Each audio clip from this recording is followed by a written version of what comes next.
शुक्ला जी की माँ का देहांत एकाएक हो गया था। वे गांव गए और माँ का अंतिम संस्कार किया, गांव भोज किया, लेकिन दिल में एक कील सी गड़ गई कि माँ की सेवा का अवसर ही नहीं मिला। शहर आने के बाद अपनी खिन्नता लेकर वे पंडित जी के पास गए। फोन करने पर तीसरी बार में कहीं पंडित जी ने उन्हें बुलाया था। शुक्ला जी गए और चुपचाप एक कोने पर सिकुड़ कर बैठ गए। पंडित जी अपनी मेज के कागज किताबें व्यवस्थित करते जा रहे थे और बीच में शुक्ला जी को भी ध्यान से देख रहे थे। कुछ देर तक दोनों में से कोई कुछ नहीं बोला। आखिर पंडित जी ने ही मुंह खोला। मातृ शोक से उबर नहीं पा रहे हैं शुक्ला जी। इस संसार में जो भी आता है उसे एक न एक दिन जाना ही होता है। नश्वर संसार का सबसे बड़ा सत्य यही है। शुक्ला जी ने माथा पकड़कर कहा, माँ की सेवा नहीं कर पाया, यही मलाल है। अब वह गांव में रहना ही पसंद करती थी। आखिर तक चलती फिरती रही, कभी खाट नहीं पकड़ी, अपने सब काम खुद ही करती थी, इसीलिए कभी किसी को बोझ तो नहीं लगी। वह मैं अपने साथ नहीं ला पाया और न ही गांव में अधिक दिन रह पाया।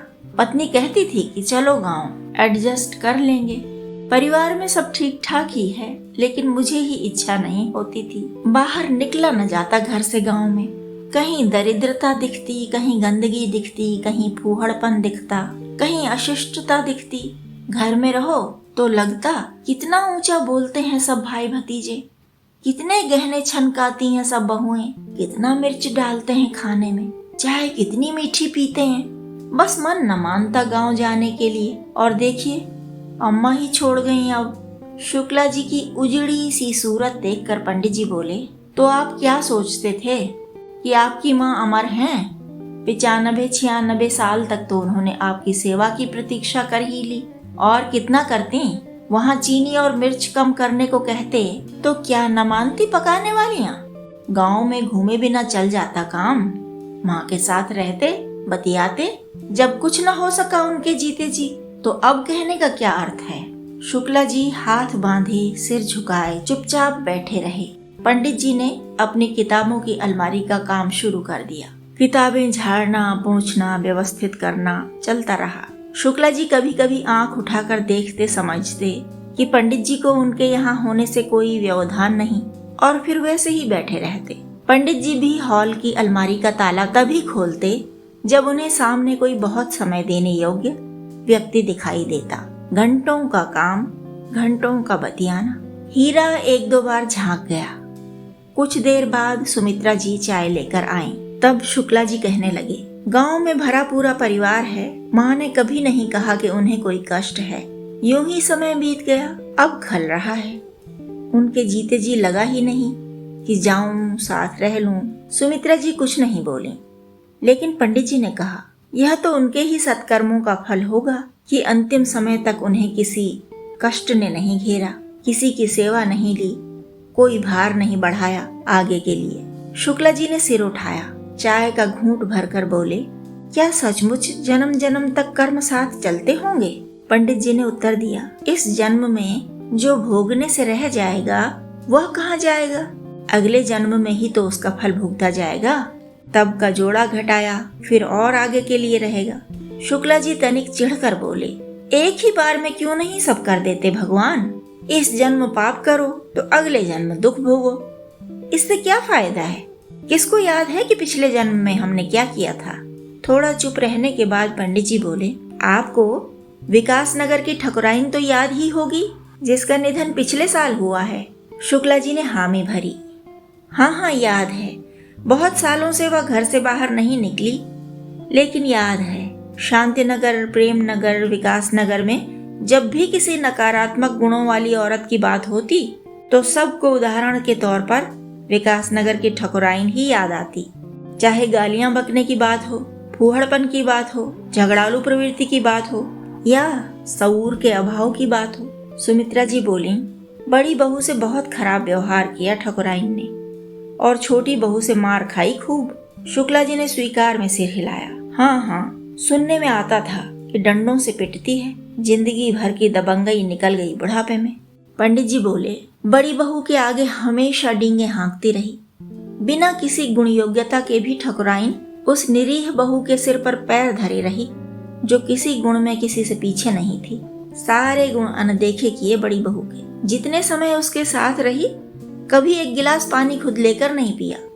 उसे मुफ्त की नौकरानी बनाकर रखा और ताने अलग सुनाया करती थी। तो आगे क्या हुआ?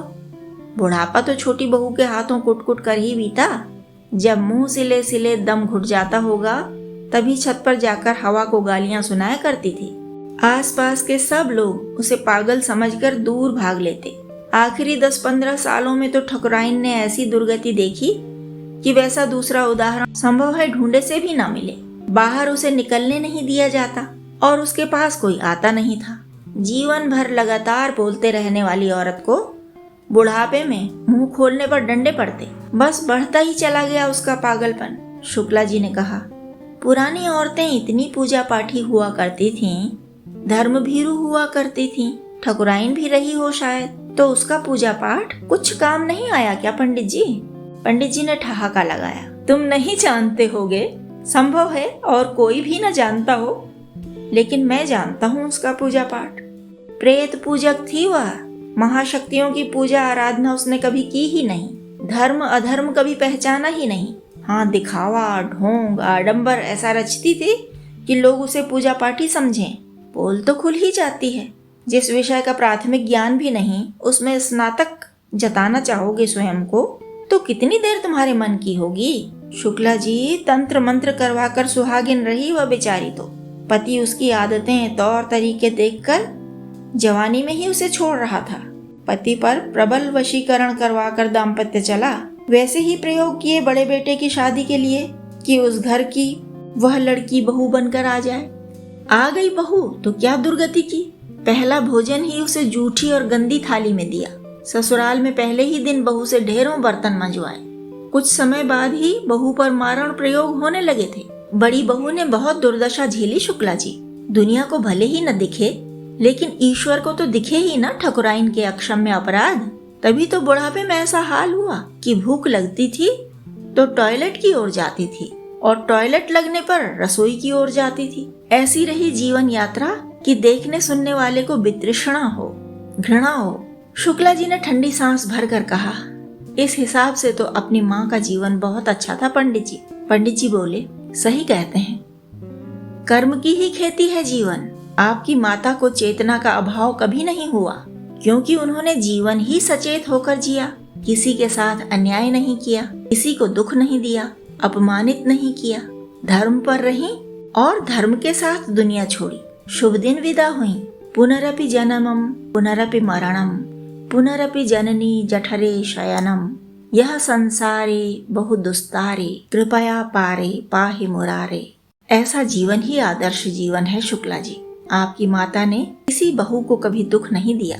क्यों सुमित्रा, तुम्हारी जानकारी में है कुछ ऐसा तो बताओ। सुमित्रा जी ने कहा, नहीं नहीं, कभी नहीं। शुक्ला जी की बड़ी भाभी आई थी तो उनसे मेरी बहुत देर बात होती रही। भाभी हैं, बेटियां हैं, सभी से तो बात होती रहती है 20 साल से।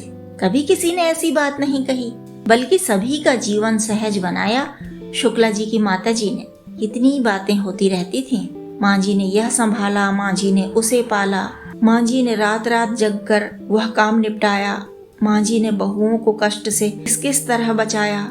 यही सब बातें होती रही हमेशा। विकास नगर की ठकुराइन से तो उनकी तुलना हो ही नहीं सकती। धरती आकाश का अंतर है दोनों में। ठकुराइन ढंग की सास क्या बनती, वह तो कभी ढंग की माँ नहीं बन सकी, ढंग की पत्नी नहीं बन सकी, यहाँ तक कि ढंग की बहन नहीं बन सकी और ढंग की बेटी भी नहीं बन सकी। हमें सब पता है। उनके मायके के किस्से भी सुनाने बैठे ना तो सुबह से रात हो जाए। पंडित जी बोले, हाँ बस यही निपटा दो विकास नगर की ठकुराइन को, क्योंकि दुर्गुणों के लिए अभी 20 साल तक उसका ही उदाहरण दिया जाएगा, वह भी सुनना पड़ेगा। कहानी पसंद आई हो तो लाइक करें, सब्सक्राइब करें और दोस्तों के साथ शेयर करें। और हाँ, कमेंट करना और नोटिफिकेशन बेल दबाना ना भूलें।